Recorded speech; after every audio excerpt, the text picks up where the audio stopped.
Hey everyone, welcome back to Genesis as we talk about what it means to be a human being.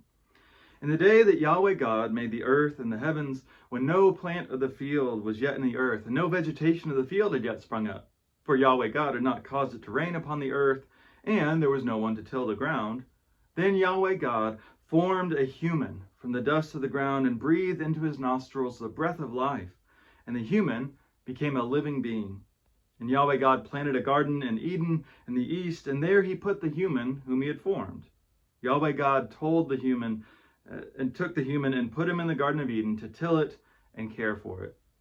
So here we're in the second creation account where God is named Yahweh God, and we see here in this account God is near and nurturing.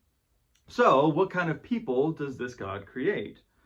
For one thing, there's a little bit of wordplay going on here. The word for dirt or ground in Hebrew is Adamah, and then the word for human is Adam, right? And that word human or humanity, it doesn't mean male. It's like a more broad term than that. We'll talk about gender stuff tomorrow a little bit. But really the point is kind of a joke, right? Adam, his name means like dirt clod. So I don't know, do we call him Dusty maybe? So what actually does it mean to be human, though? Well, you have a body that comes from the dirt, and then you have the breath or the spirit that comes from God, right? Breath and spirit are the same word.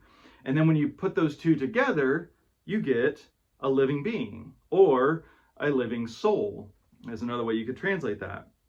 So we see here is in the Hebrew mindset, the soul is not like some immaterial, true human being. That's actually Greek philosophy that thinks that way. This term, nephesh, it refers to the whole being. That's what it means to be a soul. It doesn't also seem limited to humans. Anything that has the breath of life in some way has this whole being. And so in the Hebrew mindset, we see that the breath itself is what means life, and that comes from God. So that's what we are. What's our purpose? Well, in the logic of this story, you can't have plants if there's no humans to farm them or take care of them. Now, I don't know about you, does your idea of paradise include work? Maybe not, but think about the kind of work that you do that actually is a blessing, right? That's the actual picture of the garden. It's not just laying around doing nothing, it's doing meaningful work. Now, when we get specifically to what the human's job is, in verse 15, it says they are, well, in Hebrew, it's to abad and shamar. And we heard that there as to till it and keep it or care for it. But that first word really means most often to serve. And the second word means to like guard something.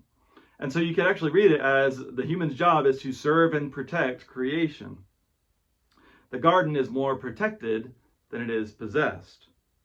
So if that's what it means to be human, if that's our calling, if that's what our work is supposed to look like, what does that look like for each one of us?